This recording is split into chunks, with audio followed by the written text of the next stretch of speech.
अनेक तरीकों से खेती करता है और भरपूर फसल उगाता है। मिट्टी से सोना उपजाता, सारे जग की भूख मिटाता। अब किसान हो गया ताकतवर, टेक्नोलॉजी आई है घर घर। और ये है सत्यवान का पड़ोसी किसान किशन लाल।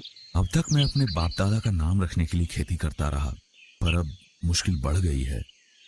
गांव वाले कुछ भी कहें, इज्जत से खाली पेट नहीं भरता। ये खेत बेचकर शहर चला जाता हूं, कोई ना कोई काम मिल ही जाएगा। रामू और हरिया भी तो वही हैं। अरे यहां मेरी फसल मर रही है और ये सत्या खुशहाली के गीत गा रहा है। सारे जग की हर भूख बार शहर मिटाता। से अच्छे खाद बीज ले आता है। जरूर इसके पास बहुत पैसा है। लगता है इस गांव में यही है जो मेरी जमीन खरीद सकता है। सत्या भाई, तुम किस्मत वाले हो। तुम्हारे हाथ लगते ही बंजर खेत लहलहा उठते हैं। मेरी तकदीर में तो खेती से कमाई करना ही नहीं लिखा। आमदनी अठन्नी, खर्चा रुपया। सोचता हूं अब शहर जाके कोई रोजगार करूंगा। अरे भैया, ऐसे हिम्मत मत हारो। अब मैंने फैसला कर लिया है, बस ये पुश्तैनी खेत कोई भला मानुस ले ले। सत्या भाई, क्यों ना तुम ही मेरी चिंता दूर कर देते। तुम्हारे खेत से लगता हुआ ही है, इसे मिलाकर अपना खेत बड़ा कर लो। सत्यवान ने कुछ सोचकर किशन लाल की 3 एकड़ जमीन 5 लाख रुपए में खरीद ली और किशन लाल ने शहर का रुख किया।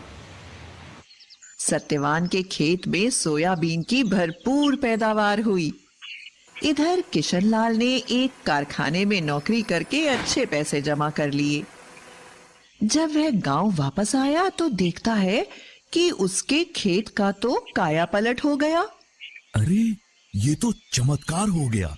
मेरी बंजर जमीन पे इतनी उपज कैसे? किशन लाल ने खेत बेच तो दिया था, पर उससे मोह नहीं छूटा था। फिर उसी खेत को ऐसी फसल उपजाते देख उसका मन बदल गया।